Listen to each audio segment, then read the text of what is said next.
Hello everyone, welcome to trending exam way to success. My self Komal. As you know, हम आपके साथ लेकर आए हैं समसामयिक घटना चक्र की सीरीज।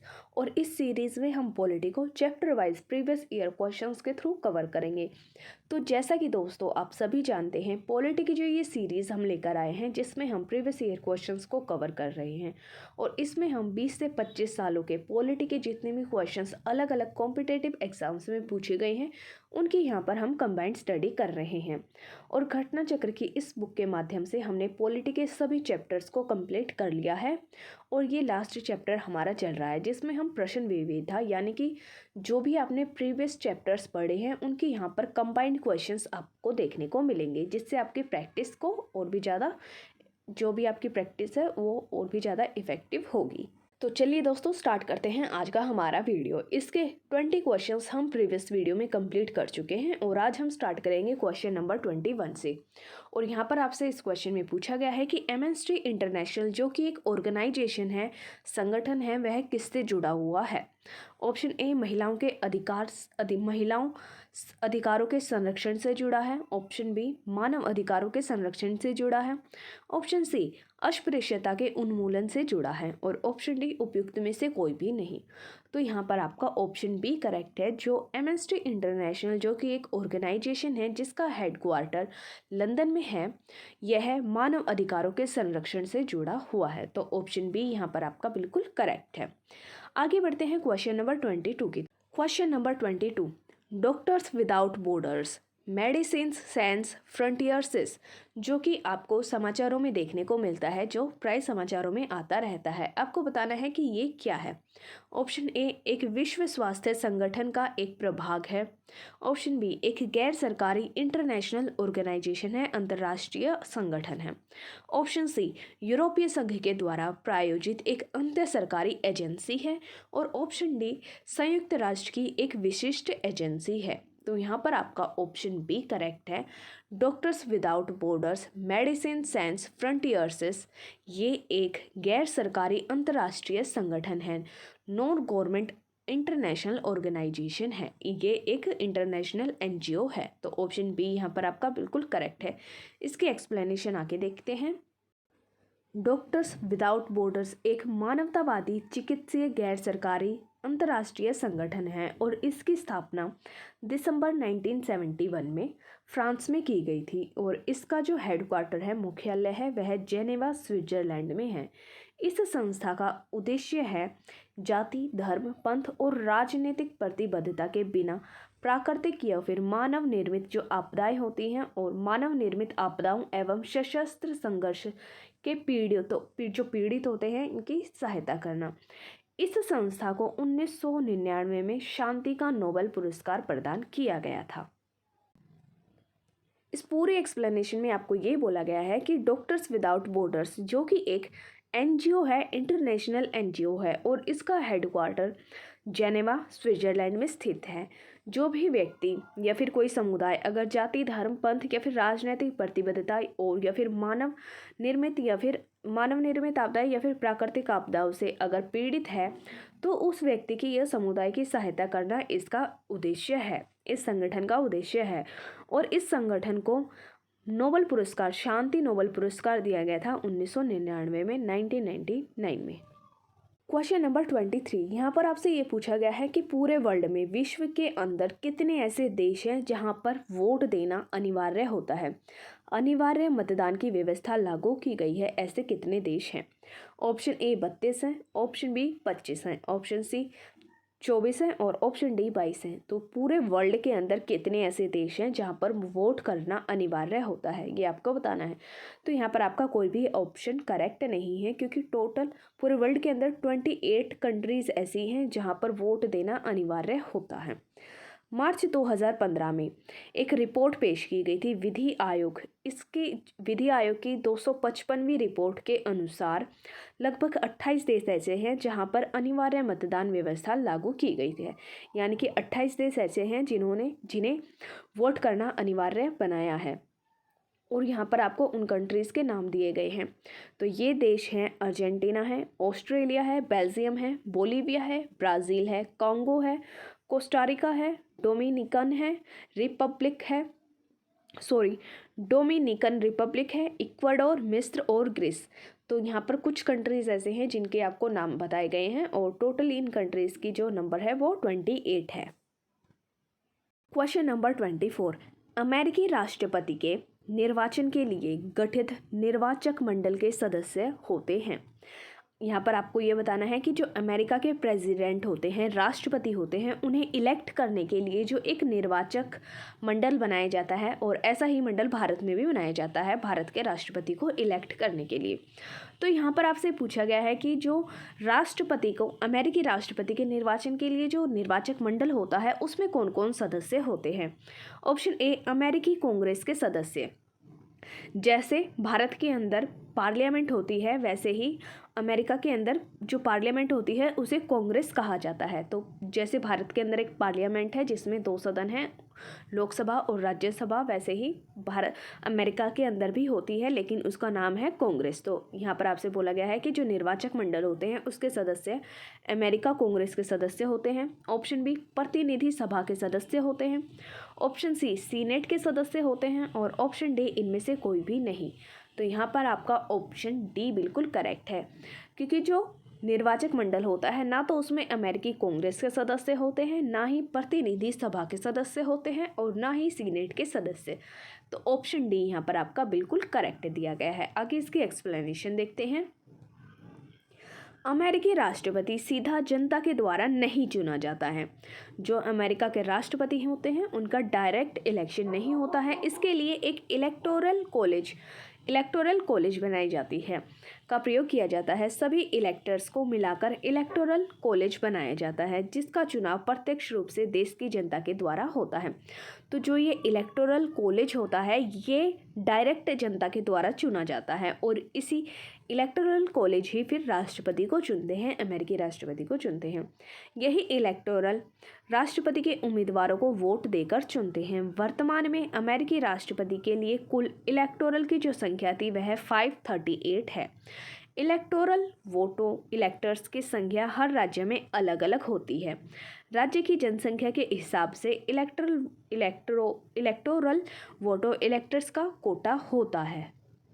क्वेश्चन नंबर 25, यहाँ पर आपको ये बताना है कि जब अमेरिकी राष्ट्रपति के लिए चुनाव प्रक्रिया इलेक्शन प्रोसीजर जब चलती है तो जो पहली प्राइमरी होती है वो कहाँ पर होती है। ऑप्शन ए, न्यूयॉर्क में। ऑप्शन बी, न्यू हैम्पशायर में। ऑप्शन सी, मैसाचुसेट्स में। और ऑप्शन डी, कैलिफोर्निया में। तो यहाँ पर आपका ऑप्शन बी करेक्ट है। अमेरिकी राष्ट्रपति की जो चुनाव प्रक्रिया होती है इसमें पहली प्राइमरी न्यू हैम्पशायर में की जाती है। तो ऑप्शन बी यहाँ पर आपका बिल्कुल करेक्ट है। इसके एक्सप्लेनेशन देखते हैं। अमेरिकी राष्ट्रपति की चुनाव प्रक्रिया में पहली प्राइमरी न्यू हैम्पशायर और पहला जो काकस होता है जो कि प्रसम्मेलन होता है आयोवा राज्य में किया जाता है, जिसके लिए चुनाव राष्ट्रपति चुनाव से लगभग 1 वर्ष पहले ही हो जाते हैं। पारंपरिक रूप से यहीं से अमेरिकी राष्ट्रपति की चुनाव प्रक्रिया का प्रारंभ किया जाता है। प्राइमरी चुनाव राज्य और स्थानीय सरकारों के द्वारा चलाए जाते हैं, जबकि जो काकस होता है प्रसम्मेलन वह निजी कार्यक्रम होता है और सीधे राजनीतिक दलों के द्वारा चलाए जाते हैं। तो यहाँ पर आपको एक छोटा सा डिफरेंस बताया गया है कि जो प्राइमरी चुनाव होते हैं वह राज्य और स्थानीय जो सरकारें होती हैं, लोकल सेल्फ गवर्नमेंट्स होती हैं, उनके द्वारा चलाया जाता है। और जो काकस होता है वह निजी कार्यक्रम होता है जो कि सीधे डायरेक्ट राजनीतिक दलों के द्वारा, जो पॉलिटिकल पार्टीज होती हैं, उनके द्वारा चलाया जाता है। क्वेश्चन नंबर 26, यहाँ पर आपको बताना है कि जो लिखित संविधान होता है इसकी अवधारणा कॉन्सेप्ट ने सर्वप्रथम सबसे पहले कहाँ पर जन्म लिया था। आप सभी को पता है कि पूरे वर्ल्ड के अंदर कुछ कंट्रीज़ ऐसी हैं जिनका लिखित संविधान है, रिटन कॉन्स्टिट्यूशन है, और कुछ कंट्रीज़ ऐसी हैं जिनका अनरिटन कॉन्स्टिट्यूशन है। तो यहाँ पर आपसे इस क्वेश्चन में ये पूछा गया है कि जो लिखित संविधान होता है इसका कॉन्सेप्ट सबसे पहले कहाँ जन्मा था, किस देश में जन्मा था। ऑप्शन ए, फ्रांस में। ऑप्शन बी, संयुक्त राज्य अमेरिका में। ऑप्शन सी, ब्रिटेन में। और ऑप्शन डी, स्विट्जरलैंड में। तो यहाँ पर आपका ऑप्शन बी बिल्कुल करेक्ट है। लिखित संविधान रिटन कॉन्स्टिट्यूशन का जो कॉन्सेप्ट है वह सबसे पहले यूएसए में संयुक्त राज्य अमेरिका में जन्मा था। तो ऑप्शन बी बिल्कुल करेक्ट है। लिखित संविधान की अवधारणा का जन्म संयुक्त राज्य अमेरिका में हुआ है और इस प्रकार संयुक्त राज्य अमेरिका का संविधान 1789 से प्रभाव में आया था, जो कि विश्व का पहला लिखित संविधान था। तो यहाँ पर आपको ये बात पता चलती है कि जो सबसे पहला लिखित संविधान था वह किसका था? संयुक्त राज्य अमेरिका था। इससे पहले किसी भी देश के अंदर लिखित संविधान नहीं होता था और अमेरिका संविधान प्रभाव में आया था 1789 से। क्वेश्चन नंबर 27, लैरी प्रेसलर निम्न में से किससे संबंधित हैं? जो लैरी प्रेसलर हैं ये अमेरिकी व्यक्ति हैं और आपको बताना है कि यह किससे संबंधित है। ऑप्शन ए, पाकिस्तान को संयुक्त राज्य की सैनिक सहायता पर प्रतिबंध की समाप्ति का समर्थन। ऑप्शन बी, संयुक्त राज्य पाकिस्तान के मधुर संबंध को सशक्त बनाना। ऑप्शन सी, क्लिंटन के द्वारा प्रस्तावित पाकिस्तान को सैनिक सहायता की आलोचना करना। और ऑप्शन डी, राष्ट्रपति निर्वाचन के लिए प्रत्याशी घोषणा करना। तो यहाँ पर आपका ऑप्शन सी करेक्ट है। जो लैरी प्रेसलर है वह क्लिंटन के द्वारा प्रस्तावित पाकिस्तान को सैनिक सहायता की आलोचना करने से संबंधित है। तो ऑप्शन सी यहाँ पर आपका करेक्ट है। आगे इसके एक्सप्लेनेशन देखते हैं। लैरी प्रेसलर अमेरिका के प्रमुख सीनेटर यानी कि संसद के सदस्य थे, जिन्होंने अमेरिका के द्वारा दी जाने वाली सहायता को परमाणु अप्रसार से जोड़ने के लिए प्रेसलर संशोधन प्रस्तुत किया था। उन्होंने तत्कालीन अमेरिकी राष्ट्रपति बिल क्लिंटन के द्वारा पाकिस्तान को प्रस्तावित सैन्य सहायता की आलोचना की थी और इसी के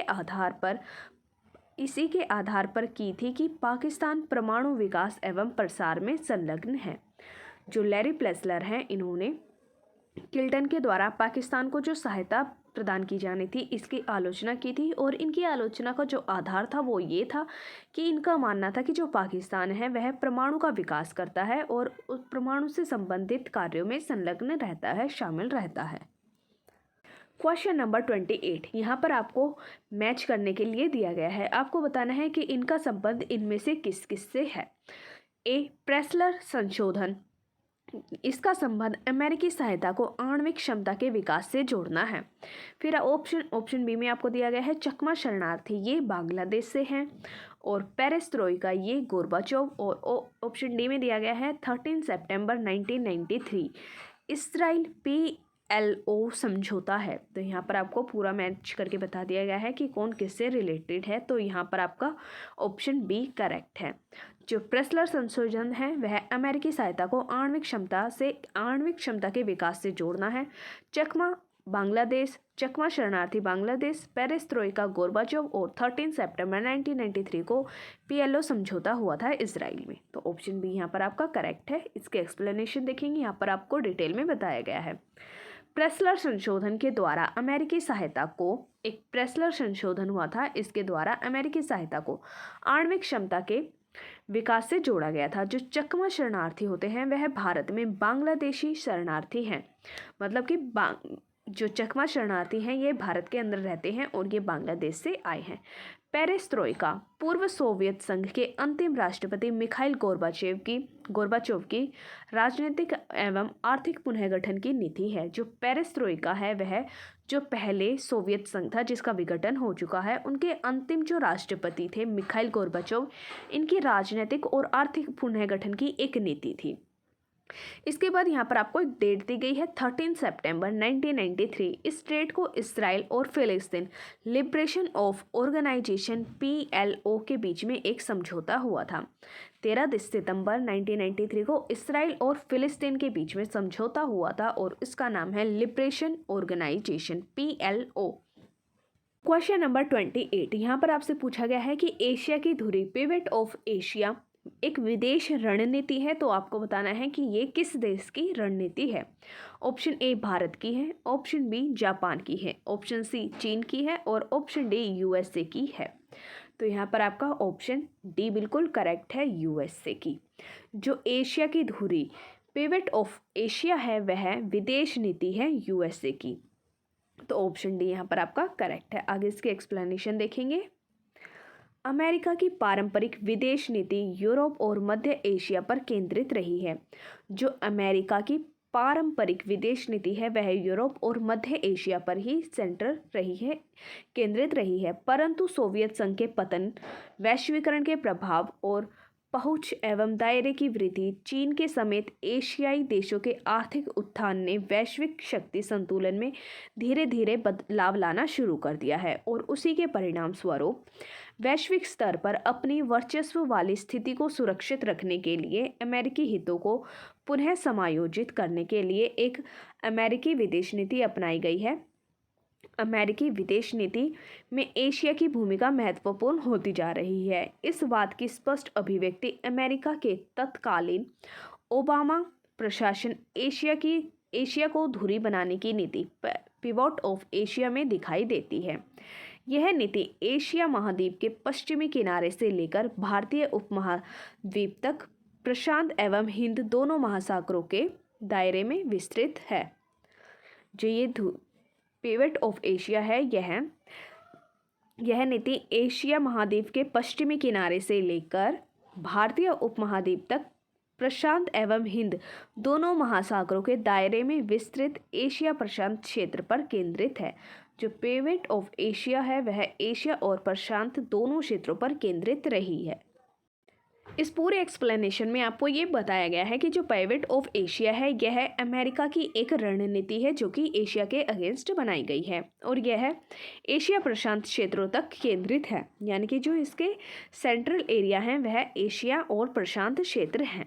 question number 30, CIA central intelligence agency किस देश की आसूचना एजेंसी है? यहाँ पर आपको बताना है कि जो CIA है, सेंट्रल इंटेलिजेंस एजेंसी है, ये किस देश की है?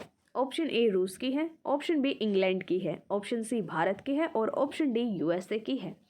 तो ऑप्शन डी यहाँ पर आपका करेक्ट है, USA की एजेंसी है। जो CIA है वह USA की एक एजेंसी है। CIA सेंट्रल इंटेलिजेंस एजेंसी संयुक्त राज्य अमेरिका USA की आसूचना गुप्तचर एजेंसी है। आगे देखते हैं question number 31। Researchers and analysis wing रो निम्न में से किसका भाग है? तो यहाँ पर आपको बताना है कि जो रिसर्चर्स एवं एनालिसिस विंग है वह किससे संबंधित है, किसका भाग है? ऑप्शन ए गृह मंत्रालय का, ऑप्शन बी मंत्रिमंडल सचिवालय का, ऑप्शन सी प्रधानमंत्री कार्यालय का और ऑप्शन डी विदेश मंत्रालय का। तो यहाँ पर आपका ऑप्शन बी करेक्ट है, मंत्रिमंडल सचिवालय का भाग है। रिसर्च एवं एनालिसिस विंग रो मंत्रिमंडल सचिवालय का एक भाग है। तो ऑप्शन बी यहाँ पर आपका करेक्ट है। आगे इसके एक्सप्लेनेशन देखेंगे। Research and analysis wing R&AW Bharat की अंतर्राष्ट्रीय गुप्तचर एजेंसी है। जैसे ऊपर आपको क्वेश्चन में पूछा गया था कि CIA कहाँ की एजेंसी है, वह USA की है। तो जो ये रिसर्च एंड एनालिसिस विंग है R&AW ये भारत की अंतर्राष्ट्रीय गुप्तचर एजेंसी है और इसका गठन प्रधानमंत्री इंदिरा गांधी के शासनकाल में हुआ था। 21 सितंबर 1968 को किया गया था। यह संस्था मंत्रिमंडल सचिवालय कैबिनेट सेक्रेटरीट के अंतर्गत आती है। जो आपकी R&AW एजेंसी है यह मंत्रिमंडल सचिवालय कैबिनेट सेक्रेटेरिएट के अंतर्गत आती है। क्वेश्चन नंबर 32, यहाँ पर आपसे पूछा गया है कि मोसाद क्या होता है। जो ये मोसाद वर्ड दिया गया है ये आपको बताना है कि क्या है। ऑप्शन ए मोलाओं की एक समिति है, ऑप्शन बी इसराइल गुप्तचर एक संगठन है, ऑप्शन सी ईरान की संसद है और ऑप्शन डी मोर्स कोड की कुंजी है।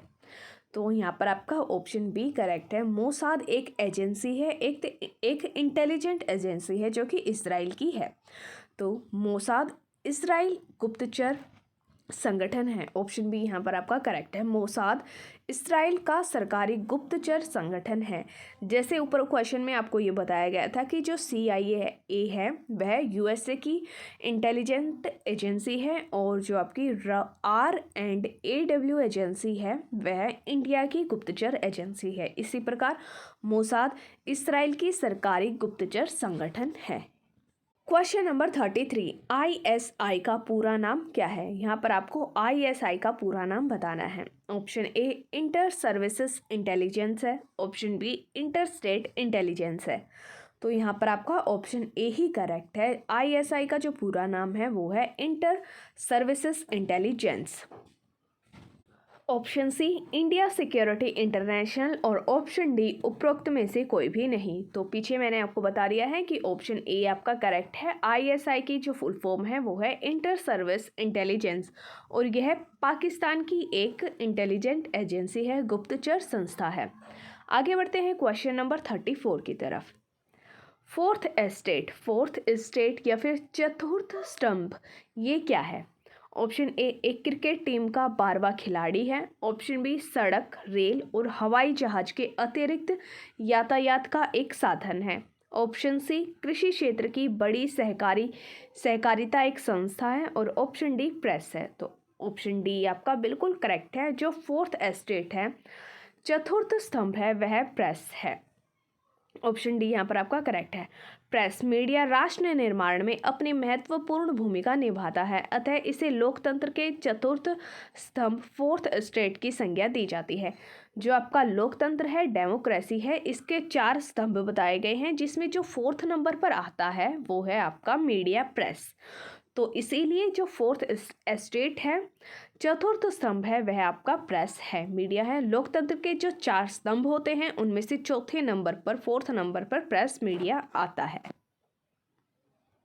लोकतंत्र डेमोक्रेसी के जो 4 स्तंभ होते हैं वो इस प्रकार होते हैं। फर्स्ट नंबर पर आती है आपकी लेजिस्लेचर यानी कि विधान पालिका, सेकंड नंबर पर आती है एग्जीक्यूटिव यानी कि कार्यपालिका, 3rd नंबर पर जुडिशरी आती है न्यायपालिका और 4th नंबर पर आती है प्रेस यानी कि मीडिया।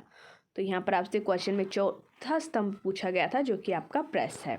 क्वेश्चन नंबर 35, यहाँ पर आपको बताना है कि जो ब्रिटिश न्यूज़पेपर होते हैं, समाचार पत्र होते हैं, इनका सेंटर क्या है, कौन सा है? ऑप्शन ए वॉल स्ट्रीट है, ऑप्शन बी फर्स्ट स्ट्रीट है, ऑप्शन सी फ्लीट स्ट्रीट है और ऑप्शन डी प्रेस स्ट्रीट है। तो यहाँ पर आपका ऑप्शन सी करेक्ट है। ब्रिटिश समाचार पत्रों का जो सेंटर होता है वह फ्लीट स्ट्रीट होता है। फ्लीट नदी के नाम पर लंदन की एक गली है। फ्लीट एक रिवर है और इसी रिवर के नाम पर लंदन की एक गली का नाम रखा गया है फ्लीट स्ट्रीट, जहां से 1980 के दशक तक अधिकांश ब्रिटिश समाचार पत्र छपते रहे थे। वर्ष 2005 में यहाँ से हटने वाला ब्रिटिश समाचार एजेंसी राइटर्स को ऑफिस आखिरी प्रमुख समाचार ऑफिस था। क्वेश्चन नंबर 36, यहाँ पर आपको कुछ स्टेटमेंट्स दी गई हैं और आपको बताना है कि इनमें से कौन सी स्टेटमेंट करेक्ट है। फर्स्ट, रूस की संसद पार्लियामेंट फेडरल असेंबली कहलाती है। जो रूस की पार्लियामेंट है, संसद है, वह फेडरल असेंबली कहलाती है। सेकंड में बोला गया है कि रूसी संसद में काउंसिल ऑफ द फेडरेशन निचला सदन होता है। रूस की जो पार्लियामेंट होती है, आपको ये बोला गया है कि जो उसका निचला लोअर हाउस है उसका नाम होता है council of the federation. 3rd number पर है रूसी संसद में उच्च सदन का नाम स्टेट ड्यूमा होता है। जो रूस के अंदर पार्लियामेंट है, संसद है, उसका जो अपर हाउस है इसका नाम ड्यूमा होता है। ड्यूमा स्टेट ड्यूमा होता है। तो यहाँ पर आपको बताना है कि इनमें से कौन सी स्टेटमेंट करेक्ट है। ऑप्शन ए तीनों स्टेटमेंट करेक्ट है, ऑप्शन बी फर्स्ट और सेकंड करेक्ट है, ऑप्शन सी सेकंड और थर्ड करेक्ट है और ऑप्शन डी फर्स्ट करेक्ट है। तो यहाँ पर आपका ऑप्शन डी सही है, ओनली फर्स्ट। यहाँ पर आपके सिर्फ और सिर्फ फर्स्ट स्टेटमेंट करेक्ट है। जो रूस की पार्लियामेंट है, संसद है, इसका नाम है फेडरल असेंबली। तो ऑप्शन डी यहाँ पर आपका करेक्ट है। इसकी एक्सप्लेनेशन देखते हैं। रूसी संसद का नाम फेडरल असेंबली है। रूसी संसद के निचले सदन, जो आप सभी को पता है कि जो पार्लियामेंट होती है इसके 2 सदन होते हैं, एक अपर हाउस होता है और एक लोअर हाउस होता है। तो जो लोअर हाउस है, रूस की जो पार्लियामेंट का लोअर हाउस है उसे ड्यूमा कहते हैं और जो अपर हाउस है, उच्च सदन है, उसे federation council of the federation कहते हैं। इस प्रकार आपका जो ऑप्शन फर्स्ट स्टेटमेंट दी गई है सिर्फ। क्वेश्चन नंबर 37, जापान की जो संसद है, पार्लियामेंट है, उसे क्या कहा जाता है? जैसे ऊपर क्वेश्चन में आपसे पूछा गया था कि जो रूस की संसद है, पार्लियामेंट है, उसे क्या कहा जाता है, वैसे ही यहाँ पर आपको बताना है कि जापान की पार्लियामेंट को क्या कहा जाता है। Option A Riksdag, option B diet, option C Cortes और ऑप्शन डी सेजिम। तो यहाँ पर आपका ऑप्शन बी करेक्ट है। जापान की पार्लियामेंट को डाइट कहा जाता है। डाइट जापान की पार्लियामेंट है। जो रिक्सडेग है वह स्वीडन की पार्लियामेंट है। कॉर्टेज है वह स्पेन की संसद है, पार्लियामेंट है। और सेजिम पोलैंड की संसद का निचला सदन है। तो यहाँ पर आपको बताया गया है डाइट जापान की, रिक्सडेग स्वीडन की और कॉर्टेज स्पेन की संसद है, लेकिन जो सेजिम है वह संसद का निचला सदन है, पोलैंड का। क्वेश्चन नंबर 38, चीन की संसद जानी जाती है। यहाँ पर आपको बताना है कि जो चीन की पार्लियामेंट है वह किस नाम से जानी जाती है।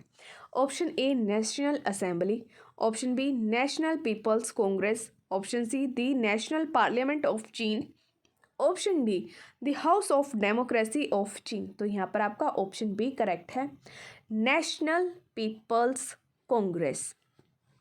चीन की पार्लियामेंट को नेशनल पीपल कांग्रेस के नाम से जाना जाता है, एनपीसी के नाम से जाना जाता है। चीन की संसद नेशनल पीपल्स कांग्रेस के नाम से जानी जाती है और वर्तमान में 2980 इसके सदस्य हैं। तो चीन की जो पार्लियामेंट है इसके कुल कितने सदस्य हैं? 2980, तथा यह विश्व की सबसे बड़ी संसद मानी जाती है।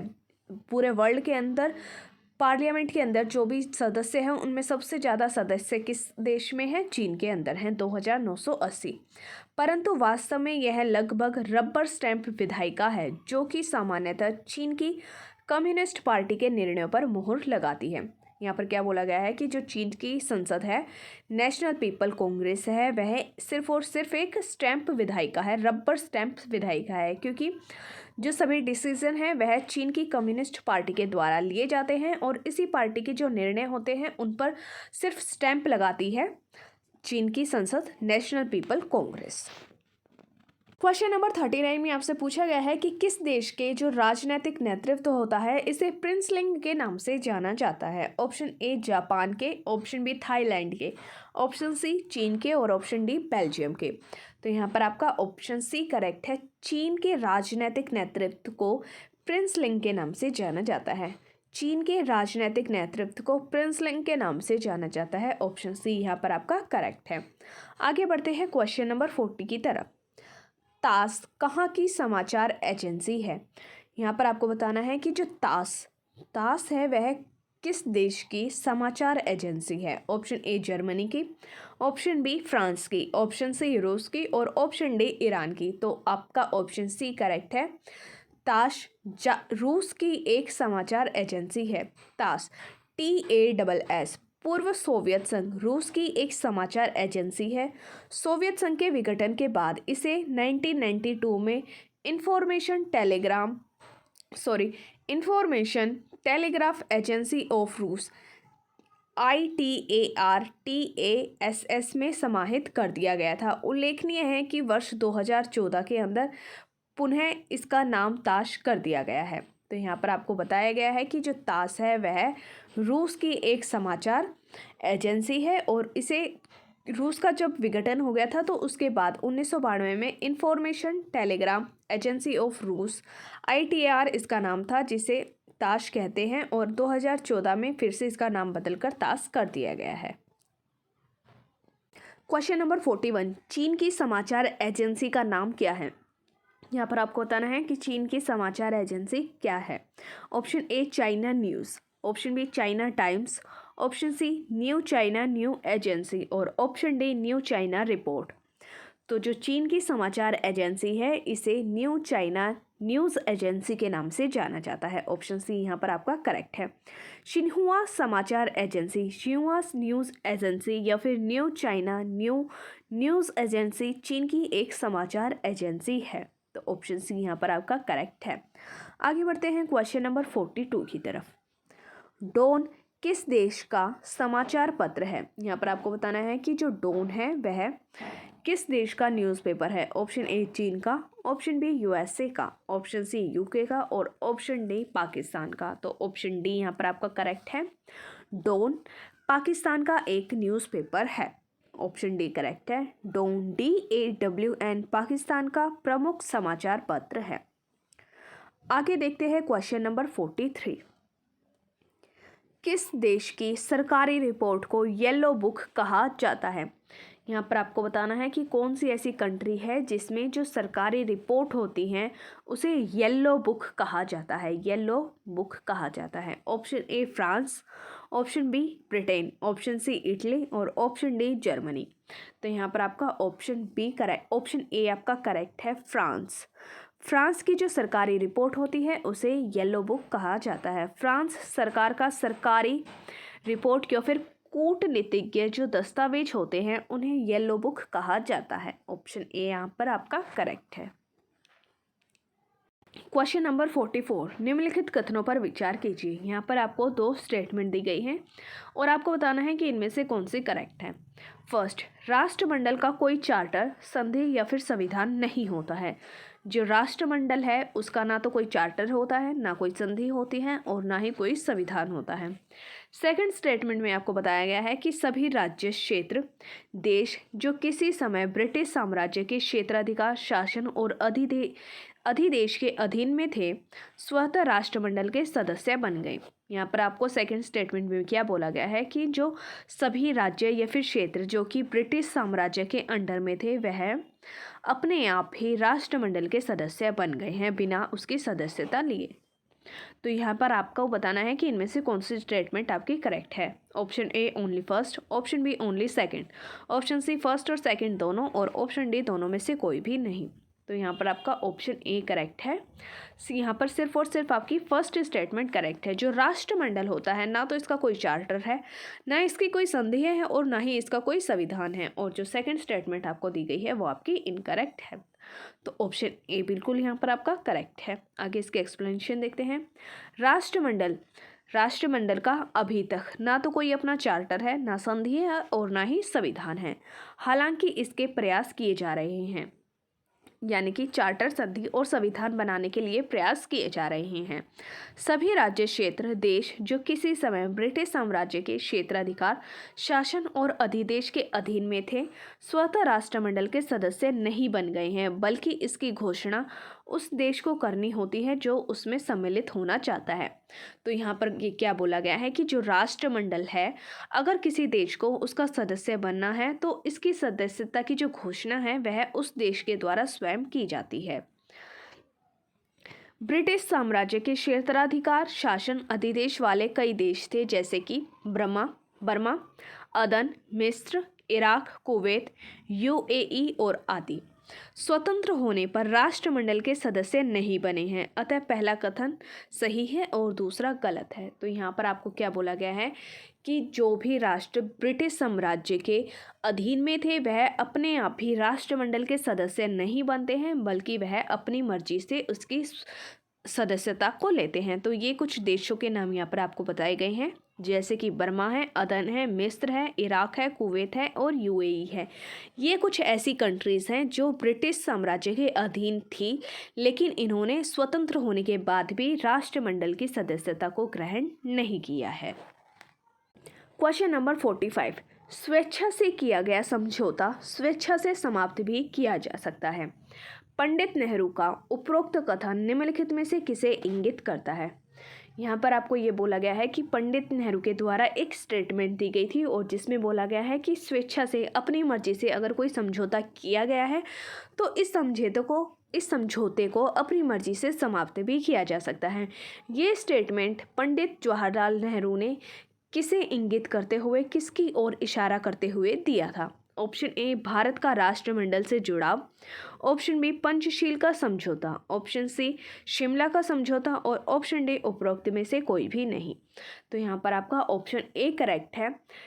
ये स्टेटमेंट पंडित जवाहरलाल नेहरू ने दी थी भारत का राष्ट्रमंडल से जुड़ाव को इंगित करते हुए, जिसकी एक्सप्लेनेशन यहाँ पर आपको दी गई है।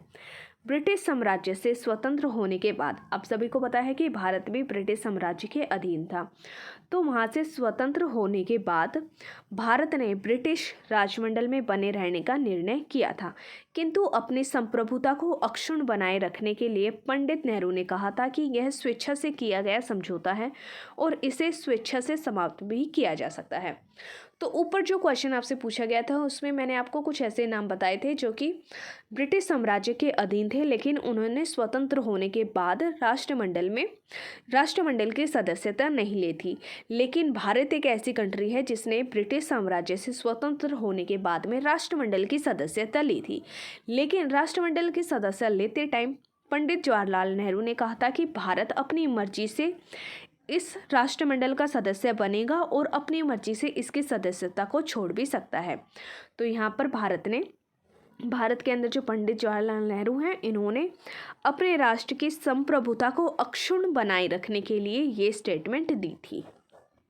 क्वेश्चन नंबर 46, प्रथम भारतीय प्रधानमंत्री जिन्होंने अफगानिस्तान की यात्रा की थी कौन थे? यहाँ पर आपको बताना है कि पहले भारतीय प्रधानमंत्री कौन थे जिन्होंने अफगानिस्तान की यात्रा की थी। Option A Pandit Jawaharlal Nehru, option B I K. Gujral, option C A B. Vajpayee और ऑप्शन डी मनमोहन सिंह। तो यहाँ पर आपका ऑप्शन ए करेक्ट है। पंडित जवाहरलाल नेहरू पहले ऐसे व्यक्ति थे जो भारत के प्रधानमंत्री बने थे और इन्होंने अफगानिस्तान की यात्रा की थी। सर्वप्रथम सबसे पहले सितंबर 1959 में पंडित जवाहरलाल नेहरू ने अफगानिस्तान की यात्रा की थी और इसके बाद इंदिरा गांधी जो कि भारत की प्रधानमंत्री रही हैं, इन्होंने भी 1976 में और डॉक्टर मनमोहन सिंह ने अगस्त 2005 में, फिर मई 2011 में इस देश की यात्रा की है। दिसंबर 2015 एवं जून 2016 में प्रधानमंत्री नरेंद्र मोदी ने अफगानिस्तान की यात्रा की है। तो यहाँ पर आपको उन सभी प्रधानमंत्री का नाम बताया गया है जिन्होंने अफगानिस्तान की यात्रा की है। तो सबसे पहले अफगानिस्तान की यात्रा करने वाले कौन थे? पंडित जवाहरलाल नेहरू। इन्होंने 1959 में भारत का प्रधानमंत्री बनने के बाद अफगानिस्तान की यात्रा की थी। क्वेश्चन नंबर 47, भारतीय विदेश नीति जो कि तटस्थता पर आधारित थी को प्रारंभ किया था। यहाँ पर आपको ये पूछा गया है कि भारत की जो विदेश नीति जो कि तटस्थता पर आधारित थी, यह किसके द्वारा प्रारंभ की गई थी? आप सभी को पता है कि एक ऐसा समय था जब जो पूरा वर्ल्ड था वह दो भागों में डिवाइड हो गया था। एक तरफ यूएसए था अमेरिका और दूसरी तरफ यूएसएसआर यानी कि सोवियत संघ था। तो भारत को ये ऑफर दिया गया था कि भारत या तो यूएसए में शामिल हो जाए या फिर यूएसए यूएसएसआर के अंदर शामिल हो जाए। लेकिन भारत ने डिसीजन लिया कि वह किसी भी गुट के अंदर, किसी भी ग्रुप के अंदर शामिल नहीं होगा, बल्कि वह तटस्थ रहेगा। तो यहाँ पर आपसे पूछा गया है कि ये जो तटस्थता की नीति थी, तटस्थता की विदेश नीति थी, यह किसके द्वारा प्रारंभ की गई थी? ऑप्शन ए पंडित जवाहरलाल नेहरू ने, ऑप्शन बी श्रीमती इंदिरा गांधी ने, ऑप्शन सी लाल बहादुर शास्त्री ने और ऑप्शन डी मोरारजी देसाई ने। तो यहाँ पर आपका ऑप्शन ए करेक्ट है। पंडित जवाहरलाल नेहरू ने ये डिसीजन लिया था कि वह ना तो यूएसए में शामिल होंगे ना ही यूएसएसआर में, वह तटस्थ रहेंगे। तो भारत की जो विदेश नीति है वह तटस्थता पर आधारित है और यह प्रारंभ की थी पंडित जवाहरलाल नेहरू ने। आगे इसके एक्सप्लेनेशन देखेंगे। जवाहरलाल नेहरू ने अंतरिम प्रधानमंत्री का कार्यभार संभालने के बाद जिस विदेश नीति की घोषणा की थी वह तटस्थता पर आधारित थी, अर्थात गुटों की राजनीति से दूर रहना और एक स्वतंत्र नीति का विकास करना। भारत के प्रधानमंत्री पंडित जवाहरलाल नेहरू ने ये डिसीजन लिया था कि वह ना तो यूएसए में शामिल होंगे ना ही यूएसएसआर में शामिल होंगे, वह तटस्थ रहेंगे, गुटों की राजनीति से दूर रहेंगे।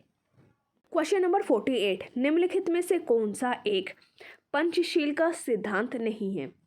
तो यहाँ पर आपको कुछ नाम दिए गए हैं और आपको बताना है कि इनमें से कौन सा ऐसा है जो कि पंचशील का सिद्धांत नहीं है।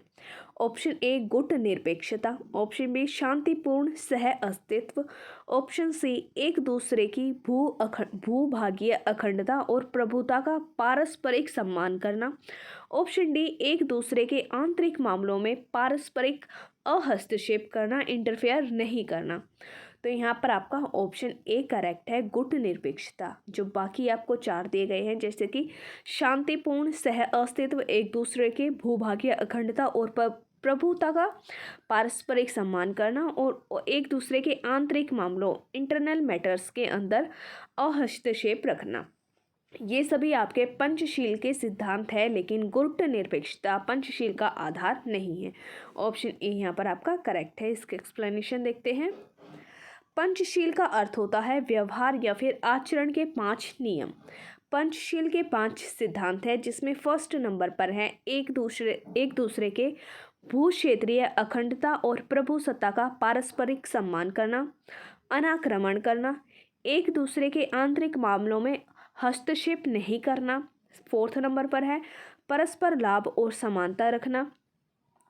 फिफ्थ, शांतिपूर्ण सह अस्तित्व। ये 5 पंचशील के आधार हैं, पंचशील के सिद्धांत हैं। गुट निरपेक्षता स्वयं में पंचशील सिद्धांत नहीं है, बल्कि गुट निरपेक्षता की नीति पंचशील के सिद्धांतों पर आधारित है। तो यहाँ पर आपको क्या बोला गया है कि जो गुट निरपेक्षता है वह खुद पंचशील का कोई सिद्धांत नहीं है, बल्कि वह इन सिद्धांतों के आधार पर बनाई गई एक नीति है। क्वेश्चन नंबर 49, यहाँ पर आपको 2 लिस्ट दी गई हैं। लिस्ट के एक साइड में आपको कुछ सब्जेक्ट्स दिए गए हैं और दूसरी साइड में आपको संविधान के भाग दिए गए हैं। तो यहाँ पर आपको ये बताना है कि जो ये विषय हैं, सब्जेक्ट हैं, ये संविधान के किस भाग के अंतर्गत आते हैं। फर्स्ट ए में आपको दिया गया है उपाधियों का अंत। उपाधियों का अंत जो है वह फंडामेंटल राइट यानी कि भारतीय संविधान के भाग 3 में आते हैं, फंडामेंटल राइट्स में आते हैं। फिर है सेकंड नंबर पर बी में पंचायतों का संगठन। जो पंचायतों का संगठन होता है वह राज्य के नीति निदेशक तत्वों के अंतर्गत आता है, जो कि संविधान के भाग 4 में है। सी में आपको दिया गया है 6 से 14 वर्ष के जो बच्चे होते हैं उन्हें प्रतिपाल्य के लिए शिक्षा के अवसर यानी कि राइट टू एजुकेशन देना, ये आपका फंडामेंटल ड्यूटी होता है, जो कि भारतीय संविधान के भाग 4A के अंतर्गत आते हैं।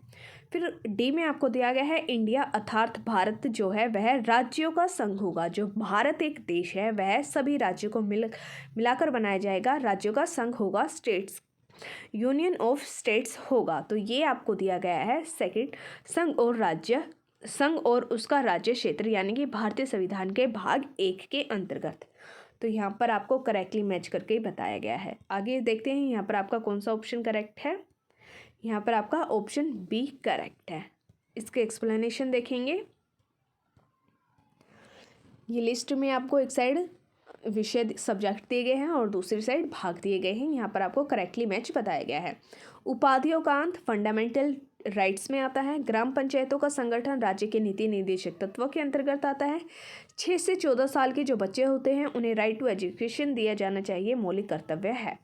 और इंडिया जो कि एक भारत है वह राज्यों का संघ होगा। ये आपको संघ और उसके राज्य क्षेत्र में दिए गए हैं। ये भारतीय संविधान के भाग 1 में आता है। फंडामेंटल जो ड्यूटीज़ होती हैं ये भारतीय संविधान के भाग 4(1) के अंतर्गत आते हैं। डीपीएसपी भाग 4 में और फंडामेंटल राइट्स भाग 3 में है, संविधान के भाग 3 में है। क्वेश्चन नंबर 50, यहाँ पर आपको 2 लिस्ट दी गई हैं और इन्हें आपको करेक्टली मैच करना है। एक साइड आपको कृत्य कार्य दिए गए हैं और दूसरी साइड आपको यहाँ पर दिया गया है शपथ या फिर प्रतिज्ञान, यानी कि इन कृत्य कार्य के द्वारा किस चीज़ की शपथ ली जाती है वो आपको बताना है। ए, भारत का राष्ट्रपति जो भारत का प्रेसिडेंट होता है वह शपथ लेता है संविधान के प्रति श्रद्धा रखना और निष्ठा रखना। तो ये आपका थर्ड से करेक्ट मैच है। सेकंड बी में आपको बोला गया है कि सर्वोच्च न्यायालय के जज जो सुप्रीम कोर्ट के जज होते हैं वह संविधान और विधि की मर्यादा बनाए रखने की शपथ लेते हैं। संसद के सदस्य पार्लियामेंट के जो मेंबर होते हैं वह कर्तव्यों के निष्ठापूर्वक निर्वहन की शपथ लेते हैं और जो संघ के मंत्री होते हैं वह सूचना की गोपनीयता की शपथ लेते हैं। तो यहाँ पर आपका ऑप्शन सी करेक्ट है जिसमें आपको करेक्टली मैच दिया गया है। आगे इसके एक्सप्लेनेशन देखेंगे। भारत का राष्ट्रपति निष्ठापूर्वक कर्तव्य निर्वहन एवं संविधान के परिरक्षण, संरक्षण और प्रतिरक्षण की शपथ लेता है। सर्वोच्च न्यायालय के जो जज होते हैं वह संविधान एवं विधि की मर्यादा बनाए रखने एवं संविधान के प्रति श्रद्धा और निष्ठा की शपथ लेते हैं। संसद के जो सदस्य होते हैं वह कर्तव्य के निष्ठापूर्वक निर्वहन की शपथ लेते हैं। संघ का मंत्री सूचना की गोपनीयता की शपथ लेते हैं। राष्ट्रपति की शपथ का वर्णन जो है वह आर्टिकल 60 में दिया गया है, जबकि अन्य तीनों शपथ का उल्लेख तीसरी अनुसूची में दिया गया है। आप सभी को पता है कि भारतीय संविधान में ओरिजिन में 12 अनुसूचियाँ थी, लेकिन उन्हें कुछ अमेंडमेंट्स के द्वारा उन्हें बढ़ा दिया गया है, इसलिए अब जो अनुसूचियाँ हैं उनकी संख्या 15 हो गई है। तो जो तीसरी अनुसूची होती है, इसके अंदर सभी कृत्यकारी के द्वारा शपथ बताई गई है कि किस कृत्यकारी के द्वारा कौन सी शपथ ली जाती है। लेकिन भारतीय संविधान का आर्टिकल 60 एक ऐसा आर्टिकल है जिसमें राष्ट्रपति के द्वारा ली गई शपथ का वर्णन दिया गया है। क्वेश्चन नंबर 51, संविधानेतर अधिकार का अर्थ है। यहाँ पर आपको बताना है कि जो ये शब्द है संविधानेतर, संविधानेतर जो अधिकार होते हैं उनका मतलब क्या होता है। ऑप्शन ए, वह शक्ति जो संविधान की सीमा का अतिक्रमण कर देती है। ऑप्शन बी, वह व्यक्ति जिसे संविधान के अंतर्गत असाधारण शक्तियाँ प्राप्त होती हैं, यानी कि संविधान के द्वारा जिस व्यक्ति को असाधारण शक्तियाँ दी जाती हैं उसका मतलब होता है संविधानेतर अधिकार। ऑप्शन सी में आपको बोला गया है वह शक्ति जो संविधान सम्मत नहीं होती है, यानी कि संविधान के प्रावधानों के अंदर इसके बारे में नहीं बताया गया है। ऑप्शन डी, वह अधिकारी जिसमें आपातकाल की घोषणा होने पर राज्य की समस्त शक्ति निहित हो जाती है। तो यहाँ पर आपका ऑप्शन सी करेक्ट है। वह शक्ति जो संविधान सम्मत नहीं होती है, यानी कि संविधान के जो भी प्रावधान हैं इन प्रावधानों के अंदर उस पावर के बारे में नहीं बताया गया है और उसी का मतलब होता है संवैधानिक अधिकार। तो ऑप्शन सी यहाँ पर आपका करेक्ट है। वे अधिकार जिनका संविधान के प्रावधानों के अंदर वर्णन नहीं किया गया है तथा अन्य रूप से वर्णित होते हैं संविधानेतर अधिकार कहलाते हैं। संविधानेतर अधिकार वे अधिकार होते हैं जिनके बारे में कॉन्स्टिट्यूशन में नहीं बताया गया है बल्कि किसी और कानून के द्वारा उन्हें बनाया गया है और बताया गया है, वे होते हैं संवैधानिक अधिकार। क्वेश्चन नंबर 52, निम्नलिखित घटनाओं पर विचार कीजिए। यहाँ पर आपको 4 स्टेटमेंट दी गई हैं जिनमें आपको कुछ घटनाएं दी गई हैं और इनको आपको इनके टाइम के अकॉर्डिंग लगाना है। भारत के किसी राज्य में सबसे पहले सर्वप्रथम लोकतांत्रिक रूप से चुने गई साम्यवादी दल की सरकार बनना। भारत का उस समय या फिर सबसे बड़ा bank imperial bank of India, जिसका नाम बदलकर भारतीय स्टेट बैंक रखा गया था। एयर इंडिया का राष्ट्रीयकरण किया गया और राष्ट्रीय वाहक बना दिया गया। गोवा स्वतंत्र भारत का अंग बना। तो यहाँ पर आपको बताना है कि कौन इसमें से पहली घटना थी और कौन किसके बाद घटी है। तो यहाँ पर आपका ऑप्शन बी करेक्ट है, जिसमें आपको करेक्ट दिया गया है, यानी कि फर्स्ट नंबर पर सबसे पहले एयर इंडिया का राष्ट्रीयकरण किया गया था। जो एयर इंडिया है उसका नेशनलाइजेशन किया गया था और यह राष्ट्रीय वाहक बन गया था। फिर इसके बाद सेकंड नंबर पर भारत का उस समय सबसे जो बड़ा बैंक था वह इंपीरियल बैंक ऑफ इंडिया था, जिसका नाम बदलकर स्टेट बैंक ऑफ इंडिया कर दिया गया था, SBI कर दिया गया था। ये आपके सेकंड नंबर की घटना है। फिर इसके बाद भारत के किसी राज्य में सबसे पहले लोकतांत्रिक रूप से चुनी गई साम्यवादी दल की सरकार बनी थी। ये आपका थर्ड नंबर पर हुआ था। और सबसे लास्ट में फोर्थ नंबर पर गोवा एक स्वतंत्र राज्य बना था, भारत का स्वतंत्र अंग बना था गोवा। तो ये आपको करेक्टली बताया गया है कि कौन सी घटना पहले घटी थी और कौन किसके बाद। तो ऑप्शन बी यहाँ पर आपका करेक्ट है। आगे इसके एक्सप्लेनेशन, यहाँ पर एक्सप्लेनेशन में आपको ईयर के साथ बताया गया है कि कौन सी घटना कब घटी थी। 1953 में। 1953 में जो एयर इंडिया था इसका नेशनलाइजेशन किया गया था और राष्ट्रीय वाहक कैरियर बन गया था। फिर जुलाई 1955 में, यानी कि 1953 के बाद सेकंड नंबर पर इंपीरियल बैंक, जो इंपीरियल बैंक ऑफ इंडिया था उसका नाम बदलकर भारतीय स्टेट बैंक कर दिया गया था। इसके बाद 1957 में सबसे पहले लोकतांत्रिक रूप से सरकार चुनी गई थी और साम्यवादी दल की सरकार बनी थी केरल के अंदर। केरल के जो मुख्यमंत्री थे, केरल के मुख्यमंत्री के रूप में EMS नंबूदरीपाद ने स्वतंत्र भारत में पहली बार गैर कांग्रेसी सरकार का गठन किया गया था। तो सबसे पहले गैर कांग्रेसी सरकार कहाँ बनी थी? केरल में बनी थी। इसके बाद 1961 में 1961 में पुलिस कार्रवाई के जरिए गोवा को भारत के अंदर शामिल कर लिया गया था।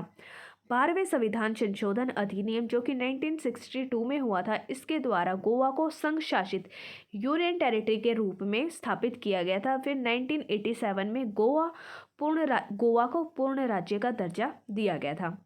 तो यहाँ पर आपको क्या बोला गया है कि 1961 में गोवा राज्य को पुलिस के जरिए, पुलिस कार्रवाई के जरिए भारत के अंदर शामिल किया गया था। फिर एक कॉन्स्टिट्यूशन अमेंडमेंट एक्ट हुआ था, 12वां कॉन्स्टिट्यूशन अमेंडमेंट एक्ट, जो कि 1962 में हुआ था। इसके द्वारा गोवा को यूनियन टेरिटरी बनाया गया था। फिर 1987 में गोवा को पूर्ण राज्य का दर्जा दिया गया था, फुल फ्लेज्ड स्टेट बना दिया गया था। क्वेश्चन नंबर 53, जिला दंडनायक के रूप में जिला कलेक्टर की शक्तियां हैं। यहाँ पर आपसे ये पूछा गया है कि जो डीसी होते हैं, डिस्ट्रिक्ट कलेक्टर होते हैं, इनकी जिला दंडनायक के रूप में कौन कौन सी पावर होती है। ए, कानून और व्यवस्था को बनाए रखना। बी, पुलिस पर नियंत्रण रखना। सी, विदेशियों के पार पत्रों की जांच करना। और डी, भू राजस्व एकत्र करना। तो यहाँ पर आपको बताना है कि इनमें से कौन सी पावर ऐसी है जो डीसी की होती है, डिस्ट्रिक्ट कलेक्टर की होती है जिला दंडनायक के रूप में। तो यहाँ पर आपका ऑप्शन ए करेक्ट है, यानी कि कानून और व्यवस्था बनाए रखना, पुलिस के ऊपर कंट्रोल रखना और विदेशियों के जो पारपत्र होते हैं इनकी जांच करना।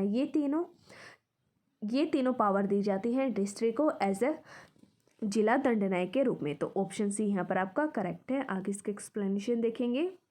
जिला दंडनायक के रूप में जिला कलेक्टर की शक्तियों के अंतर्गत कानून व्यवस्था बनाए रखना, पुलिस पर नियंत्रण रखना, विदेशियों के पारपत्रों की जांच करना, ये सभी कार्य निहित होते हैं। जबकि जो भू राजस्व होता है, भू राजस्व एकत्र करने की जो शक्ति होती है वह प्रयोग जिलाधिकारी जिला कलेक्टर की हैसियत से करता है। तो यहाँ पर आपको क्या बताया गया है कि जो जिला कलेक्टर होता है वह भू राजस्व एकत्र करता है, लेकिन वह किसकी हैसियत से करता है, जिला अधिकारी की हैसियत से करता है, जिला दंडनायक के हैसियत से नहीं करता है। क्वेश्चन नंबर 54, निम्न में से किसने जिलाधीश को संस्थागत करिश्मा कहा है। यहाँ पर आपसे पूछा गया है कि कौन सी ऐसी पर्सनैलिटी है जिन्होंने जिलाधीश को संस्थागत करिश्मा कहा है। ऑप्शन ए, रजनी कोठारी ने। ऑप्शन बी, PR दुभाषी ने। ऑप्शन सी, TN चतुर्वेदी ने। और ऑप्शन डी, JD शुक्ला ने। तो यहाँ पर आपका ऑप्शन ए करेक्ट है। रजनी कोठारी ने जिलाधीश को संस्थागत करिश्मा कहा है। रजनी कोठारी ने अपनी एक पुस्तक में पॉलिटिक्स इन इंडिया, पुस्तक का नाम क्या है, पॉलिटिक्स इन इंडिया, इसमें इन्होंने जिलाधीश को संस्थागत करिश्मा बताया है। तो ऑप्शन ए यहाँ पर आपका करेक्ट है। नेक्स्ट क्वेश्चन देखेंगे, क्वेश्चन नंबर 55, निम्नलिखित कथनों में से कौन सा कथन सही नहीं है। यहाँ पर आपको 4 ऑप्शंस दिए गए हैं और आपको बताना है कि इनमें से कौन सा ऑप्शन इनकरेक्ट है, कौन सा गलत है। ऑप्शन ए, भारतीय संविधान में कुल अनुच्छेदों की जो संख्या है वह 395 है। तो ये आपका ऑप्शन ए करेक्ट है। भारत के संविधान में कुल आर्टिकल्स जो हैं उनकी संख्या 395 है।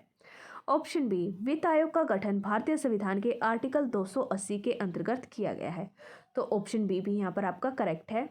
जो वित्त आयोग है, फाइनेंस कमीशन जो है, इसका गठन किया जाता है आर्टिकल 280 का यूज़ करके। ऑप्शन सी, मैडम कामा भारतीय राष्ट्रीय कांग्रेस की प्रथम महिला अध्यक्ष थी। जो भारत के अंदर भारतीय राष्ट्रीय कांग्रेस थी, इसकी जो पहली महिला अध्यक्ष थी वह मैडम कामा थी। ऑप्शन सी आपका इनकरेक्ट है। Option D, politics in India Rajni Kothari का पथ प्रदर्शक शोध अध्ययन है। ऑप्शन डी यहाँ पर आपका करेक्ट है। रजनी कोठारी की एक पुस्तक है पॉलिटिक्स इन इंडिया। तो यहाँ पर आपसे पूछा गया था कि इनमें से कौन सा ऑप्शन इनकरेक्ट है, तो वो है आपका ऑप्शन सी। ऑप्शन सी आपका यहाँ पर इनकरेक्ट है। आगे इसका एक्सप्लेनेशन देखते हैं। भारतीय राष्ट्रीय Congress INC, Indian national Congress की जो प्रथम महिला अध्यक्ष थी वह एनी बेसेंट थी, ना कि मैडम कामा। इन्होंने 1917 में, यानी कि एनी बेसेंट ने 1917 में कलकत्ता में हुए कांग्रेस के 32वें अधिवेशन की अध्यक्षता की थी। जबकि जो मैडम कामा है वह जर्मनी के स्टुटगार्ट नगर में 22 अगस्त 1907 में हुई अंतर्राष्ट्रीय सोशलिस्ट कांग्रेस में तिरंगा फहराने के लिए प्रसिद्ध है। बाकी अदर जो ऑप्शंस आपको दिए गए हैं वो करेक्ट है। तो यहाँ पर आपको क्या बताया गया है कि INC, इंडियन नेशनल कांग्रेस की जो प्रथम महिला अध्यक्ष थी वह एनी बेसेंट थी। और जो मैडम कामा है वो किस लिए जानी जाती हैं, इन्होंने जर्मनी के अंदर तिरंगे को फहराया था, इसलिए इन्हें जाना जाता है। तो चलिए दोस्तों, आज की हमारे इस वीडियो को हम यहीं पर कंप्लीट करते हैं। इस चैप्टर के जो बचे हुए क्वेश्चंस हैं उन्हें हम नेक्स्ट वीडियो में कवर करेंगे। और अगर आपको यहाँ तक कोई भी डाउट आया हो तो आप उसे कमेंट सेक्शन में पूछ सकते हैं। और अगर आपको वीडियो पसंद आया है तो प्लीज़ वीडियो को लाइक करें, शेयर करें और चैनल को सब्सक्राइब करें। Thank you.